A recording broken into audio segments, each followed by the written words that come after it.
ஏசப்பா, எத்தனையோ முறை தெரிஞ்சே பாவம் செய்த பொழுதும் என் பாவத்தை நீங்க ஒருத்தருக்கும் காட்டி. யோவான் எழுதிய நற்செய்தியிலிருந்து வாசகம்.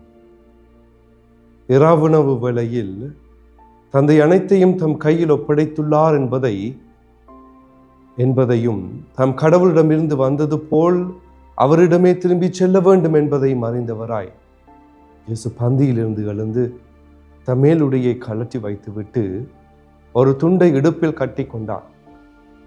பின்னர் ஒரு குவளையால் தண்ணீர் எடுத்து சீடர்களுடைய கால்களை கழுவி இடுப்பில் கட்டியிருந்த துண்டால் துடைக்க தொடங்கினார். அவருடைய கால்களை கழுவிய பின் இயேசு தம் மேலுடையை அணிந்து கொண்டு மீண்டும் பந்தியில் அமர்ந்து அவர்களிடம் கூறியது, நான் உங்களுக்கு செய்தது என்னவென்று உங்களுக்கு புரிந்ததா? நீங்கள் என்னை போதகர் என்றும் ஆண்டவர் என்றும் அழைக்கின்றீர்கள். நீங்கள் அவ்வாறு கூப்பிடுவது முறையே. நான் போதகர் தான், ஆண்டவர் தான். ஆகவே ஆண்டவரும் போதகருமாகிய நான் உங்கள் காலடிகளை கழுவினேன் என்றால், நீங்களும் ஒருவர் மற்றவருடைய காலடிகளை கழுவ கடமைப்பட்டிருக்கின்றீர்கள். நான் செய்தது போல் நீங்களும் செய்யுமாறு நான் உங்களுக்கு முன்மாதிரியை காட்டினேன் என்றார். கிறிஸ்து வழங்கும் நற்செய்தி. கிறிஸ்து இயேசுவில் பிரியமான என் உறவுகளே, நண்பர்களே, பாஸ்கா திருவிழிப்பின் திருத்துவ நாள்களில் முதல் நாளான இந்த நாள் எவ்வளவு அழகானது தெரியுமா? அன்பு நிறைந்த சாட்சியாக இயேசு தமது வாழ்வின் 2 செயல்களை எங்களிடம் விட்டு செல்கின்றார். இயேசு தம்மை உடைத்தார், நற்கருணையை எமக்கு தந்தார். இயேசு முன்மாதிரியை காட்டினார், குருத்துவத்தை எமக்கு தந்தார். இயேசு இன்றும் இந்த புனித பலிப்பீடத்தில் தினந்தோறும் நடைபெறும் விண்ணக விருந்தில் வாழ்ந்து கொண்டுதான் இருக்கின்றார். இதை என் நினைவாக செய்யுங்கள் என்று இயேசுவின் வல்லமையுள்ள வார்த்தைகள் இந்த புனித வியாழன் திருவழிபாட்டில் இன்னும் ஒலித்து கொண்டிருக்கின்றன. இயேசுவே எளிய மனிதர்களை தமது சிறப்பு பணிக்காக அழைத்தார்.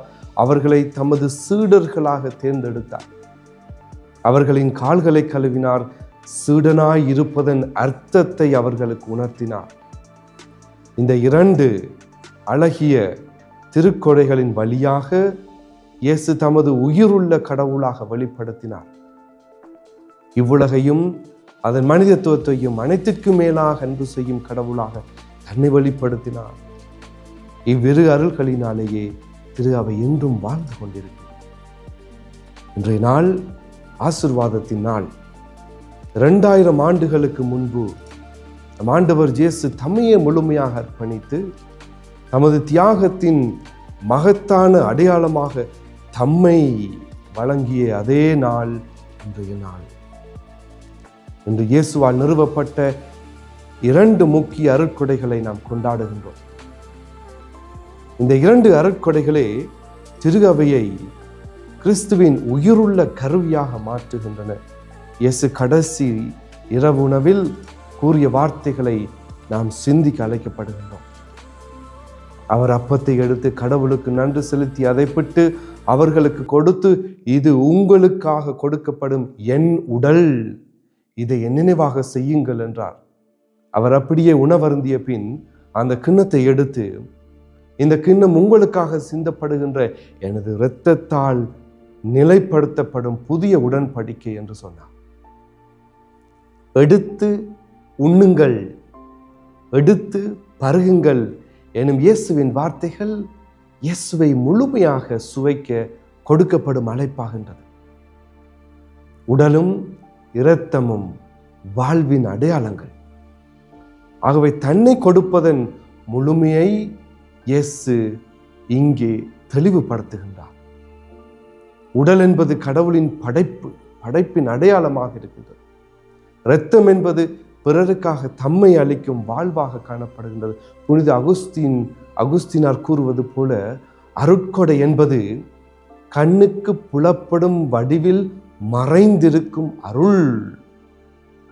அப்பமும் திராட்சை ரசமும் எனும் வடிவில் இயேசு திருப்பலியில் உயிருள்ள பிரசன்னமாக பலியாக இருக்கின்றார், குருவாக இருக்கின்றார். எம் இதயத்தில் வாழ்ந்து கொண்டுதான் இருக்கின்றார். இவ்வாறு கடவுளின் மக்கள் ஒன்று கூடிய திருஅவையில் இயேசு வாழ்ந்து கொண்டுதான் இருக்கின்றார். அதனால்தான் நாம் அவரை நினைவு கூர்ந்து இதை செய்கின்றோம், நினைவு கூறுகின்றோம். எமது குருத்துவ திருநிலைப்படுத்தல் தினத்திற்கு 9 நாட்களுக்கு முன்பு இலங்கையில் ஈஸ்டர் குண்டு தாக்குதல் நடைபெற்றது 2019ஆம் ஆண்டு. அந்த நேரத்தில் என்னுடைய குருத்துவ திருநிலைப்படுத்தல் நடைபெறுமா என்று எனக்கே தெரியவில்லை. ஒரு மண் குடம் போல எவ்வளவு நிசப்தமும் பலவீனமும் உடையவன் நான் என்பதை அந்த நேரத்தில் உணர்ந்து கொண்டேன். அதே சமயம் கடவுள் என்னை என்றென்றும் குருவாக அர்ப்பணித்திருந்தார் என்பதையும் நான் உணர்ந்து கொண்டேன். ஒரு கணத்தில் நான் உடையக்கூடியவன், அதே வேளையில் உடையக்கூடிய என்னையும் இறைவன் அழைக்கின்றார் என்பதை அதிகமாக உணர்ந்து கொண்டேன். இந்த அனுபவம் என் குருத்துவ வாழ்வில் மறக்க முடியாதது ஒன்றாக, உயர்ந்த அர்த்தத்தை தரக்கூடியதாக இருந்தது. குருத்துவ பணியே ஒரு அழைப்பு, இறை அழைப்பு. இது திருமண அருட்கொடையைப் போல மதிப்பு மிக்கது. குருக்கள் விண்ணிலிருந்து விழுந்த தூதர்கள் அல்லவே, அவர்கள் உலகிலிருந்து தேர்ந்தெடுக்கப்பட்டவர்கள், மீண்டும் உலகுக்கு அனுப்பப்படுகின்றார்கள். இயேசுவின் பாதங்களில் கற்றுக்கொள்ளும் சீடர்கள் அவர்களே. சிலுவையில் அறையப்பட்ட மீட்பரின் கண்களால் உலகை பார்க்க கற்றுக்கொள்ளுகின்றார்கள். புனித பவுலுடன் சேர்ந்து நாமும் கூறலாம், கிறிஸ்து இயேசுவில் கொண்டிருந்த மனநிலை உங்களிலும் இருக்கட்டும். இதுவே குருத்துவத்தின் உயரிய அடையாளமாக இருக்கு. அன்பில்லாத போதனை, இதே அழகில்லாத வாழ்க்கை, கொள்கை இல்லாத சாட்சியம், நாகரிகம் தேடும் அழகு, சௌகரியம் விரும்பும் உள்ளம், இயேசு இல்லாத ஆன்மீகம், இவையே குருத்துவ அடையாளத்தின் முக்கிய சவால்களாக இருக்கின்றது. ஒரு குருவின் வார்த்தைகள் சாதாரண அப்பத்தையும் ரசத்தையும் கிறிஸ்துவின் உடலாகவும் இரத்தமாகவும் மாற்றுகின்றன என்பதை அறிதல் எவ்வளவு அழகு, அது எவ்வளவு உணர்வு மிக்கதாக எழுந்து நிற்கின்றது. அவ்வளவு வல்லமையுள்ள வார்த்தைகள் கொண்ட குருக்கள் உலகின் மீட்புக்காக செபித்து ஆன்மாக்களை விண்ணகத்துக்கு வழிநடத்த முடியும். இதை ஒவ்வொரு குருவானவரும் விளங்கிக் கொள்ள வேண்டும் என்பார். 2ஆம் நற்கருணை மன்றாட்டு எங்களுக்கு மிக அழகான வார்த்தைகளை சொல்லும். உம் திருமுன் நின்று உமக்கு ஊழியம் புரிய தகுந்தவர்கள் என எங்களை ஏற்றுக்கொண்டீர், எனவே உமக்கு நன்றி சொல்லுகின்றோம். குருக்கள், இன்றைய காலத்தின் இறைவாக்கினர்கள். இவ்விறைவாக்கினர்களுக்காக இருக்க வேண்டின் அவர்கள் கடவுளின் வார்த்தையை ஆழமாக அறிய வேண்டும். அதனால்தான் கடவுளின் வார்த்தையை ஆழமாக கற்றுக்கொள்வது அவசியமாகின்றது.